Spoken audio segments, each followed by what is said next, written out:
your decision making and how you have, over the years run your business. Because one of the things I've not seen you talk or, talk or celebrate is all these valuations. You are a unicorn, if we may say so.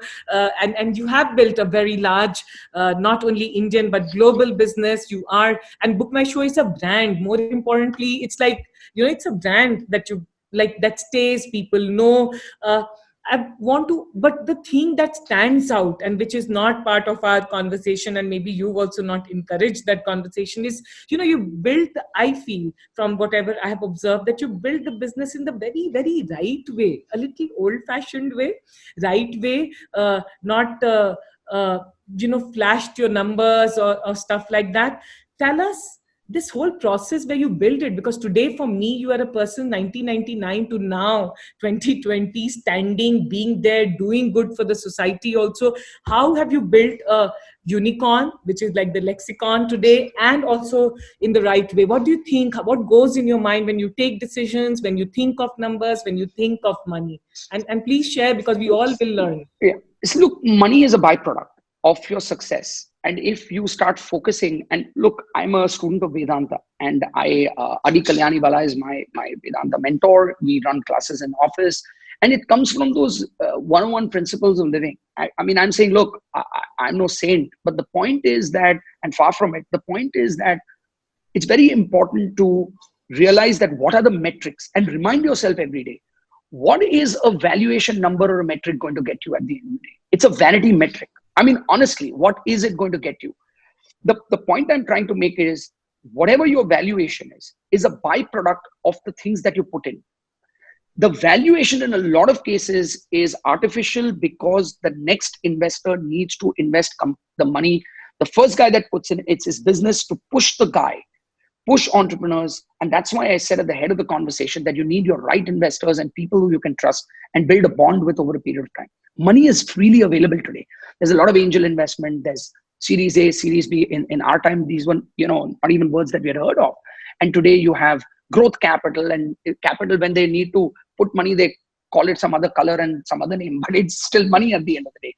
But you have to realize how much you're diluting. And the more companies die out of indigestion than starvation.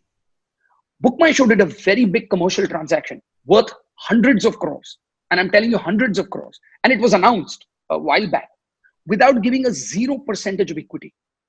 It was a commercial transaction, which was symbiotic, and it was a strong, powerful, long-reaching 5-year transaction.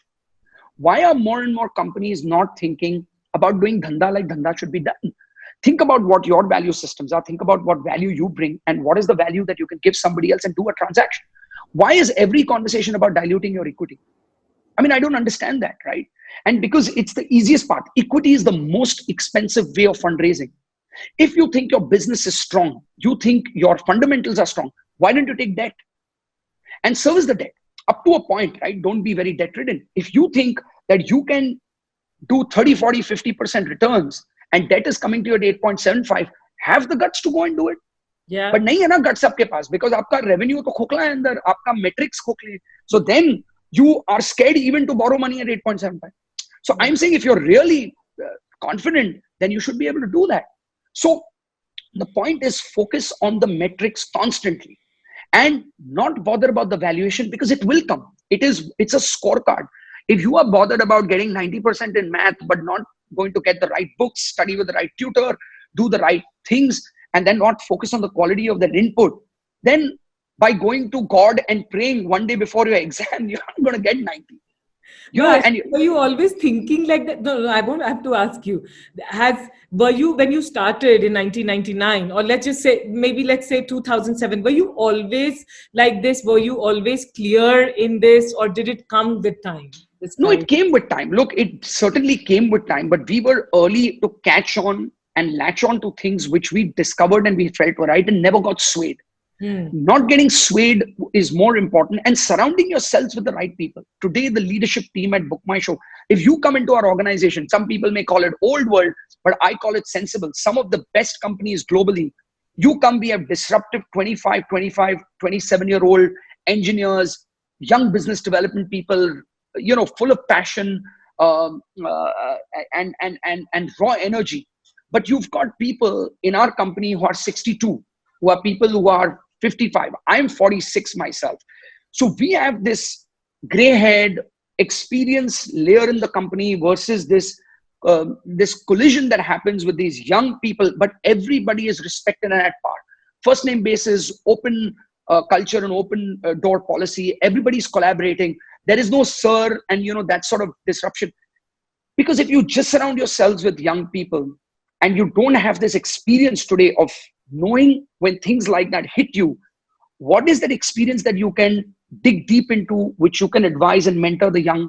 And where is that raw passion and energy of theirs, which tells them, let's move in this direction. I'll build it for you in 5 days. Yeah. And then you harness that energy in the right direction. So I think companies need to wake up to that reality that you need a broad spectrum of quality talent and surround yourselves with a quality team and remind yourself every day about things which are, the metrics of the business. Why are you doing what you're doing? How are you going to do it?